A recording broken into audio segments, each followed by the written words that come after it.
ഇന്നത്തെ വീഡിയോയിൽ ഞാൻ പറയാൻ പോകുന്നത് ഡ്യൂക്കർ മാനിനെ പറ്റിയാണ്. ഡ്യൂക്കർ എന്നത് സഹാറൻ ആഫ്രിക്കയിൽ നിന്നുള്ള ചെറുതും ഇടത്തരവുമായ തവിട്ട് നിറത്തിലുള്ള ഒരു മാനാണ്. ഇത് കനത്ത വനപ്രദേശങ്ങളിൽ കാണപ്പെടുന്നു. നിലവിലുള്ള 22 സ്പീഷീസുകൾ ചിലപ്പോൾ മറ്റ് സ്പീഷീസുകളുടെ ഉപജാതികളായി കണക്കാക്കപ്പെടുന്ന 3 ഉൾപ്പെടെ ഒരു ക്ലേഡ് അല്ലെങ്കിൽ സ്വാഭാവിക ഗ്രൂപ്പിംഗ് ഉണ്ടാക്കുന്നു. ഒന്നുകിൽ സെഫലോഫിന എന്ന ഉപകുടുംബമോ സെഫലോഫിനി എന്ന ഗോത്രമോ ആയി കണക്കാക്കപ്പെടുന്നു. ഡ്യൂക്കർ എന്ന പൊതുനാമം ആഫ്രിക്കൻ പദമായ ഡ്യൂക്ക് അല്ലെങ്കിൽ ഡച്ച് ഡ്യൂക്കൻ എന്നതിൽ നിന്നാണ് വന്നത്.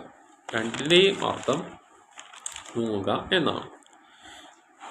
ഇത് മൃഗങ്ങൾ മറവിനായി സസ്യജാലങ്ങളിൽ ഇടയ്ക്കിടെ മുങ്ങുന്ന രീതിയെ സൂചിപ്പിക്കുന്നു. ഡ്യൂക്കറുകൾ വളരെ ലജ്ജാശീലരും നിബിഡമായ ആവരണത്തോട് പ്രിയമുള്ളവരുമായ ജീവികളാണ്. ഉദാഹരണത്തിന്, കൂടുതൽ തുറസായ സ്ഥലങ്ങളിൽ വസിക്കുന്ന സംരക്ഷണത്തിനായി പെട്ടെന്ന് കുറ്റിക്കാട്ടിലേക്ക് അപ്രത്യക്ഷമാകും.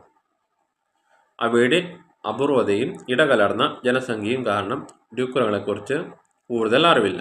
അതിനാൽ കൂടുതൽ സാമാന്യവൽക്കരണങ്ങൾ സാധാരണയായി ഏറ്റവും കൂടുതൽ പഠിക്കപ്പെടുന്ന ഇനങ്ങളെ അടിസ്ഥാനമാക്കിയുള്ളതാണ്. ചുവന്ന വനം, നീല, മഞ്ഞ, പിന്നുള്ള സാധാരണ ചാരനിറത്തിലുള്ള ഡ്യൂക്കറുകൾ എന്നിവ സാധാരണയായി നിരീക്ഷിക്കപ്പെടുന്നു. ഡ്യൂക്കറുകളുടെ ശരീരവലുപ്പം കഴിക്കുന്ന ഭക്ഷണത്തിൻ്റെ അളവിനും ഭക്ഷണത്തിൻ്റെ വലുപ്പത്തിനും ആനുപാതികമാണ്. തലയുടെയും കഴുത്തിൻ്റെയും ആകൃതി പോലുള്ള ശരീരഘടന സവിശേഷതകളും ഭക്ഷണത്തിൻ്റെ അളവും വലുപ്പവും പരിമിതപ്പെടുത്തുന്നു. ഡ്യൂക്കർ ഒരു ചെറുതായും ചാഞ്ചാട്ടമുള്ളതുമായ മാൻവർഗത്തിലെ ജീവിയാണ്. ഇവ പ്രധാനമായും ആഫ്രിക്കയിലെ വനപ്രദേശങ്ങളിലും ചെറുപുല്ല് പ്രദേശങ്ങളിലും കാണപ്പെടുന്നു. ഡ്യൂക്കർ എന്നത് ആഫ്രിക്കൻ വാക്കായ ഡ്യൂക്കൻ എന്നതിൽ നിന്നുള്ളതാണ്. അതിൻ്റെ അർത്ഥം താഴേക്ക് കുതിക്കുക എന്നാണ്.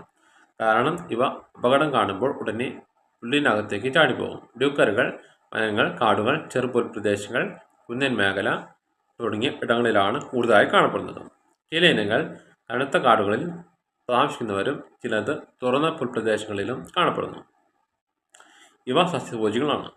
ഇവയുടെ പ്രധാന ഭക്ഷണം ഇലകൾ, പഴങ്ങൾ, പൂക്കൾ, ചെറുപുല്ലുകൾ, ചിലപ്പോൾ ചെറുകീടങ്ങൾ, പുഴുക്കൾ എന്നിവയും കഴിക്കാറുണ്ട്. ഇവ അങ്ങനെ കഴിക്കുന്നത് പ്രോട്ടീൻ ലഭിക്കുന്നതിന് വേണ്ടിയാണ്. പെൺ ഡ്യൂക്കർ സാധാരണയായി വർഷത്തിൽ ഒരിക്കൽ കുഞ്ഞിനെ പ്രസവിക്കുന്നു. ഇവയുടെ ഗർഭകാലം ഏകദേശം 6 മുതൽ 7 മാസം വരെ നീളാറുണ്ട്. കുഞ്ഞ് ജനിച്ചതിന് പിന്നാലെ കുറച്ച് ദിവസങ്ങൾ പുല്ലിനകത്ത് ഒളിച്ചിരിക്കും.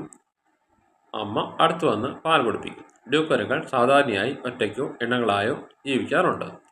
ഇവ രാത്രിയിലും പകൽ സമയത്തും സജീവരാകാം. പക്ഷേ ചില ഇനങ്ങൾ പ്രധാനമായും നിശാചരങ്ങളാണ്. ഭീഷണി കണ്ടാൽ ഇവ വേഗത്തിൽ പുല്ലിനകത്തേക്ക് ഓടി ഒളിക്കുന്നു. അതിനാൽ തന്നെ ഡ്യൂക്കർ എന്ന പേര് വന്നു. ഡ്യൂക്കറുകൾ സാധാരണയായി 8 മുതൽ 12 വർഷം വരെ ഇവ ജീവിക്കാറുണ്ട്. പരിസ്ഥിതിയിൽ ഇവ വിത്ത് പടരിക്കൽ വഴി വനം സംരക്ഷണത്തിൽ പ്രധാന പങ്ക് വഹിക്കുന്നു. ഇന്നത്തെ വീഡിയോ ഇവിടെ നിർത്തുന്നു.